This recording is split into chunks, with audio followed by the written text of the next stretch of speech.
Bienvenidos.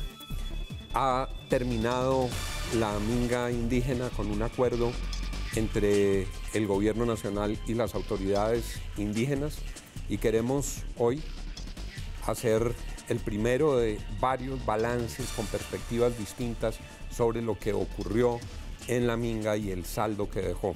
Una voz reconocida y caracterizada de las comunidades indígenas es la de Feliciano Valencia, quien ha sido líder de las comunidades por mucho tiempo, en el trabajo comunitario por muchos años y ahora elegido por los votos de los indígenas como miembro del Senado de la República.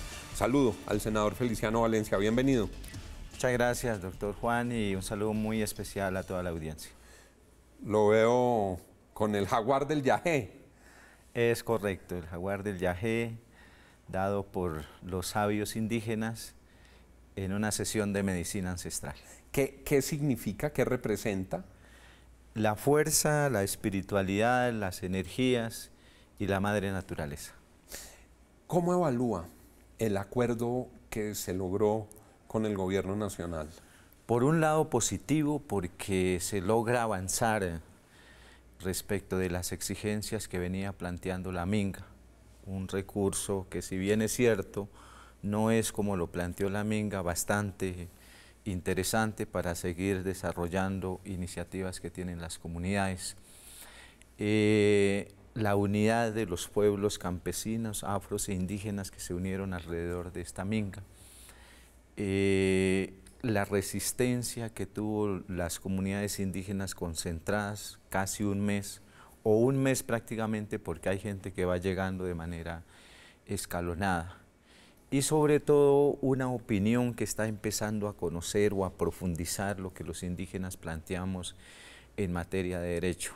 Claro, también hay asuntos un poco negativos respecto a los señalamientos, a la estigmatización, a las acusaciones que se hicieron a todos los mingueros y a sus organizadores. Un balance lamentable con número de muertos que hubo en el marco de esta minga, 10 para el caso de los pueblos, 9 para el caso de los pueblos indígenas y un militar que falleció en el marco de la minga. Y 32, 34 judicializados por participar en la minga y por procesos que abre la Fiscalía General de la Nación. No obstante, la gente está esperando el día de mañana para encontrar respuestas del señor presidente de la República y ya después sí mirar cuál es el balance general que nos queda de esta minga. Senador, escuché esta mañana al ministro de Defensa, quien decía que uno de los asuntos más difíciles para manejar todos estos episodios es que la minga había sido infiltrada por organizaciones violentas. ¿Cómo percibe usted ese tema de la infiltración y las aseveraciones del ministro? Las autoridades y quien convocan a la minga son muy cuidadosos de evitar ese tipo de situaciones. No obstante, hay que reconocer que el departamento del Cauca es víctima nuevamente del resurgimiento de disidencias de lo que fue la extinta guerrilla de las FARC y otros grupos que han llegado a la región. Se presentaron acciones armadas en el desarrollo de la minga, pero estas nada tienen que ver con las actividades de la minga. O sea, una situación en Suárez que se presentó, el fallecimiento de un policía en el marco de la minga, donde el ministro de Defensa ha estado reiterando que fue por infiltración de la minga, cosa que nosotros reiteramos que no fue así, y otras circunstancias que se presentaron, pero muy aisladas de la minga. Es decir, ustedes rechazan la idea de la minga infiltrada. Totalmente, y además de rechazarla, la gente se cuida mucho de este tipo de situaciones. Venga de donde venga el infiltramiento, se rechaza y se actúa si llegara a presentarse. Y hubo presencia, digamos, no, tomando lo que usted me dice, no consentida por la minga, pero presencia de actores armados del Frente Sexto, de la antigua Jacobo Arenas o del ELN o de otros grupos armados en la zona que se metieron por ejemplo, en los bloqueos? Por los hechos que pasaron, como las confrontaciones que se dieron en el sitio específico de San Francisco, municipio de Suárez, Buenos Aires,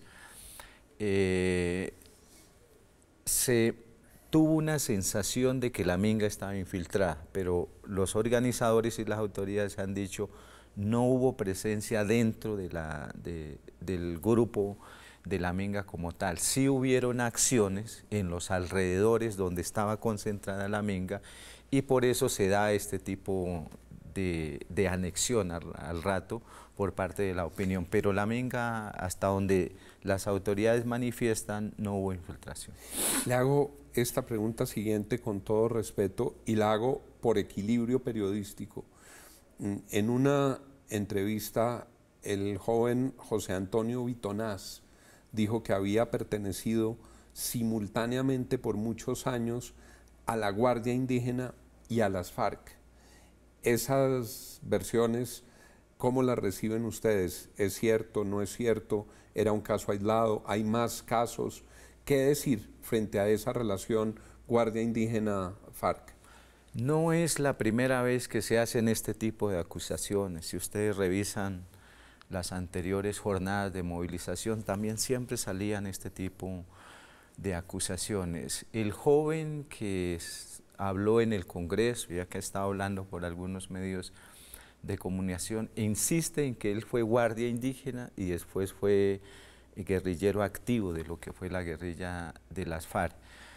En lo que yo tengo conocimiento, dentro de la guardia, para el caso del norte del Cauca, que es de donde él es oriundo, nunca se vio a este joven en la guardia indígena. Nunca estuvo en la guardia, porque él incluso lo menciona a usted claro, como... Incluso me ha hecho algunas acusaciones en otras oportunidades de yo ser comandante de la guerrilla de las FARC, pero eso no tiene nada que ver con la realidad. Ahora, si uno ve la edad del joven Bitonás, con su permanencia en la guerrilla de las FARC, yo no sé a qué horas fue guardia indígena, porque él dice que fue reclutado desde niño, fue entregado por sus familiares a la guerrilla de las FARC, que creció allá, que actuó allá y luego se desmovilizó. O sea, uno no entiende, entonces, ¿a qué horas fue miembro de la Guardia Indígena?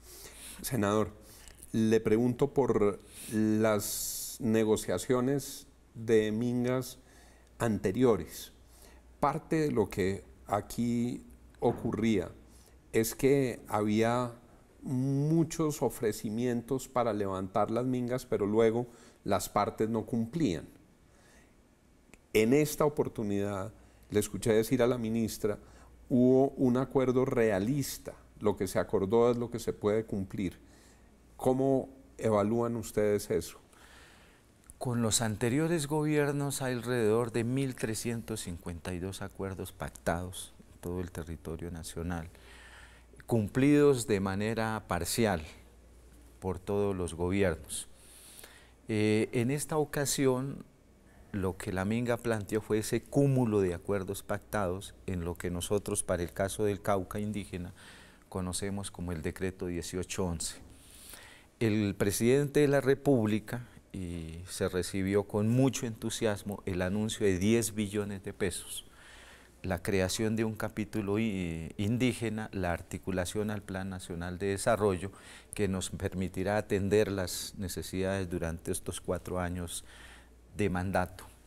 Viendo lo que se acordó, yo creo que es muy importante porque se avanzó en el despeje de instrumentos que permitan el cumplimiento de acuerdo, como el plan cuatrianual, por ejemplo, del capítulo indígena y del decreto 1811. Es la primera vez que se... Sí, la asignación de casi 1 billón de pesos que planteó la minga, de los 3.6 que plantearon. Pero no es la primera vez que se asignan recursos. En el gobierno pasado, en el plan de desarrollo pasado, se asignaron entre 8 a 11 billones de pesos, pero de manera transversal. O sea, regaron los recursos, no se cumplió sino el 6% de los acuerdos pactados, quiere decir prácticamente nada. Porque ese es un mal camino, acordar cosas gigantescas que luego no se cumplen solo engendra males mayores. Yo creo que sí, en estos 8 días de diálogo que tuvimos con la delegación del gobierno en cabeza de la doctora Nancy Patricia Gutiérrez, ministra del Interior, se aprendieron lecciones y se aprendieron lecciones, se avanzó en confianza porque ellos fueron claros desde el inicio en términos de decir se va a conversar lo que se puede cumplir. Los acuerdos a los que se llegaron realmente son cumplibles si le ponemos toda la voluntad política y ahora depende el mecanismo de hacerle seguimiento a esos acuerdos para que no se repita la historia anterior. Pactar recursos, pero después no hacerle seguimiento, no cumplir y otra vez declararnos en Minga. A estas alturas del camino, usted ya es un veterano en negociaciones de Mingas, le han tocado bastante, varias. Sí. ¿Cómo compara este equipo negociador, la doctora Nancy Patricia, la doctora Alonso y el doctor Ceballos, con los anteriores equipos? Muy cuidadosos, muy metódicos, sensatos en su planteamiento respecto de los anteriores, que a ratos de verdad, como se dice, no se hacía la evaluación de todos los mecanismos posibles, no se conocía a profundidad cómo funciona el Estado en términos de garantizar la concreción de los acuerdos pactados. Claro, a ratos se volaban los genios, se enojaba, porque las negociaciones son así, a ratos se tornan sosas, tensas, a ratos se vuelve a encarrilar el tema, pero sobre todo se supo manejar porque a veces se quería salir del horizonte del que estábamos hablando y se lograba encauzar rápidamente el tema. Senador, le pregunto hacia adelante, ¿cuál es el paso inmediato? Ahorita es escuchar unas preguntas que tiene la Minga al señor presidente de la República mañana, ratificar lo que se trabajó en los 8 días de diálogo, 27 días de movilización, establecer una comisión de seguimiento que es muy importante en términos de no dejar dispersar lo que se planteó, esperar que se cumpla y hombre, discutir otros asuntos en el marco de derechos sobre asuntos estructurales para no tener que repetir las movilizaciones constantes. Le pregunto por un dilema que sintieron muchos colombianos. Por una parte, reconocen que ha habido incumplimientos en compromisos anteriores frente a las comunidades indígenas, pero por otra parte dicen causaron unos perjuicios inmensos en el Valle del Cauca, en el Cauca, en Nariño. ¿Qué decirles a todas esas personas que se vieron perjudicadas? Algunos salieron en televisión incluso llorando porque decían que estaban en la ruina por cuenta del bloqueo de la Panamericana, personas que perdieron su carga, personas. ¿Qué decirles a, digamos, las víctimas del bloqueo de la vía? Los entendemos, lamentamos que esta situación haya pasado, pero como estaban las cosas, el acumulado histórico de incumplimientos rebosó la copa a la Minga, como se dice, y se tuvo que optar por estas vías de hecho. Lamentamos que en la primera conversación que se tuvo con la Comisión del Gobierno no se hubiera aclarado y se hubiera actuado con más sabiduría y evitar que la gente bajara a la vía panamericana, porque cuando llegó la ministra del Interior en su primera visita, la gente no estaba en las vías. Solo esperaba la respuesta de ella si el señor presidente de la República los iba a atender. Desafortunadamente no escuchó la respuesta correcta y pasó lo que pasó. Yo creo que el presidente de la República actuó con mucha inteligencia en términos de ir y reunirse con los gremios en la ciudad de Popayán, después con los gremios en la ciudad de Pasto, hablar sobre el tema y tenderle posibilidades para atender las pérdidas que ellos están reclamando. Yo creo que es una actuación muy inteligente de valorar y reconocer en términos de apaciguar los ánimos que quedan por esta lamentable situación que se dio. Nuestro compromiso aquí en Red Más es que ustedes, frente a los asuntos complejos, frente a los asuntos más importantes para nuestro país, puedan conocer todas las visiones, puedan conocer las distintas ópticas y tengan así 360 grados para que cada uno forme su propio criterio. Senador, gracias por haber aceptado nuestra invitación. Muchas gracias, doctor. Un saludo muy amable a la audiencia. Y a ustedes, gracias por estar con nosotros. Sigan con Red Más Noticias.